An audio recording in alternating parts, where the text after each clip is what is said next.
The reason we moved away from Drake was that we felt that we wrapped that story up on Uncharted 4. And that's really the motivation to find a new cast of characters that could actually carry on the Uncharted legacy. Uncharted is more than just Nathan Drake, and I think maybe makes people think a little differently about the Uncharted series as far as what they think of when they think of Uncharted.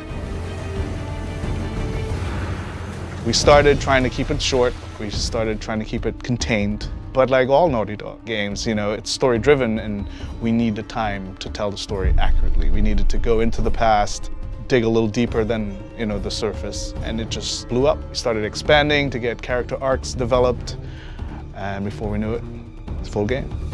We're treating it as seriously as an Uncharted game.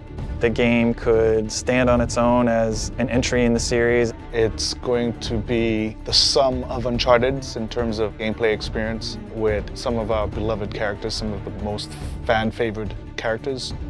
Well, there were many ideas on the table, like Sullivan and Sam's story, but they all were very closely related to U4, so we wanted something that was fresh, something that was new, and Chloe, being a fan favorite, we thought we would explore her story. Then we thought about, okay, well, who would be a good pairing with Chloe Fraser? We were like, well, what if Chloe Fraser wanted to explore her past, go back to India, to her roots, and what if she needed someone like Nadine Ross as a partner? We find these symbols. We find the tusk. And then that was the kind of jumping off point of these two interesting characters together. We can put them wherever we want. We know that there's going to be fun stuff happening, and Chloe is more improvisational. Nadine is more logical. We know that there's going to be great conflict if we throw those two together. That's supposed to happen? Dunno. Chloe Fraser has interest in the tusk of Ganesh, which is a treasure that's in India that is kind of close to her. Her father was an archaeologist. He had tried tracking down this tusk before in the past. So for Chloe, there's a personal attachment to the tusk. For Nadine Ross, she is on the verge of bankruptcy. She's lost Shoreline, and she desperately wants to regain control. That's where the characters start. Because of Nadine's military background, particularly with our villain, Sav, Chloe's brought her in to kind of help her out. He's just another warmonger with no war to fight. No, you don't know him like I do. He changes location and routines by the hour. We'd be foolish to take unnecessary risks. Let's get one thing straight. This is my gig. You want your share? We play by my rules. For Sav, as a villain, he is motivated by a code. He believes that he owns rights to this land, and he's fought a war that has kind of gone on for centuries. So recently he has started rekindling this war to profit. Giving the player more options, I think, would be the highest level, encompassing way to describe what we're trying to elevate even from Uncharted 4. We have all those things at our disposal again, rope climbing, driving, we have the winch, stealth options.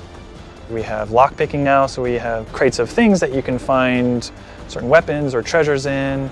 We just present you with a lot of stuff that the player can then decide what to do, and then, of course, having an allied character with you during all of those things and making sure that they can react and be as lifelike as possible as a human would. We're taking advantage of the buddy system by integrating more of the narrative. For example, if our characters in the story aren't communicating well, or they're upset, or they're aggravated, it will reflect in the gameplay. So if I've just come out of a heated argument with Nadine Ross, in the gameplay you will feel that tension, you will feel that aggravation. The challenge for us was this player-driven space. It's not open world, but it's vast, and you have player choice that you can go and experience it differently. There's things to find a true sense of exploration, but the goal being that you're just exploring and freely doing things, and then the story is still progressing in the way that they would expect from an Uncharted game. It's something we've never really done to the level that we're doing now in Uncharted.